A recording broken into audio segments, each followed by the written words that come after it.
Lusail স্টেডিয়ামে সেই মহাকাব্যিক ফাইনালের স্মৃতি এখনও পোড়ায় কিলিয়ান এমবাপ্পেকে। আর্জেন্টিনার কাছে টাইব্রেকারে হেরে বিশ্বজয়ের মুকুট ধরে রাখতে পারেনি ফরাসিরা। ফাইনালে হ্যাট্রিক করেও চোখের কোণে অশ্রু লুকিয়ে মাঠ ছাড়তে হয় এমবাপ্পেকে। কাতার বিশ্বকাপের সেই দুঃসহ স্মৃতি ভুলে এবার নতুন মিশন শুরু করতে যাচ্ছে ফরাসিরা।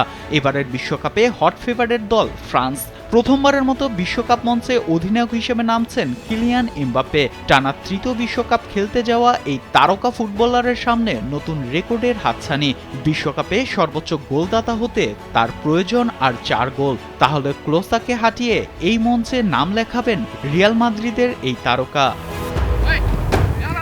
ফরাসি কোচ হিসেবে এই বিশ্বকাপ দিয়ে ফ্রান্সের সাথে ইতি টানতে যাচ্ছে দিদিয়ের দেশম। বিদায়ী মঞ্চটাকে রাঙাতে তাই শতভাগ দিতে প্রস্তুত ব্লুজরা। নিউ জার্সিতে নিজেদের প্রথম ম্যাচে ফরাসিদের প্রতিপক্ষ আফ্রিকার আমাদের উঠে দাঁড়াতে হবে। স্পিড সকল অন্যায়ের বিরুদ্ধে রুখে দাঁড়ানোর এনার্জি পার্টনার সেনেগাল। বিশ্বকাপের আগে প্রস্তুতিটা ভালোই কেটেছে ফ্রান্সের। শেষ 5 ম্যাচে 4টিতে জয় তাদের। এবারের বিশ্বকাপে তরুণ ও অভিজ্ঞদের প্রাধান্য দেওয়া হয়েছে। স্ট্রাইকিংয়ে এমবাপ্পের সাথে আছে ওসমান দেমবেলে। পোস্টের নিচের ভরসা মাইক মাইনো। 2002 সালের বিশ্বকাপে সেনেগালের কাছে সেমিফাইনাল হেরে হৃদয় ভেঙেছিল ফরাসিদের।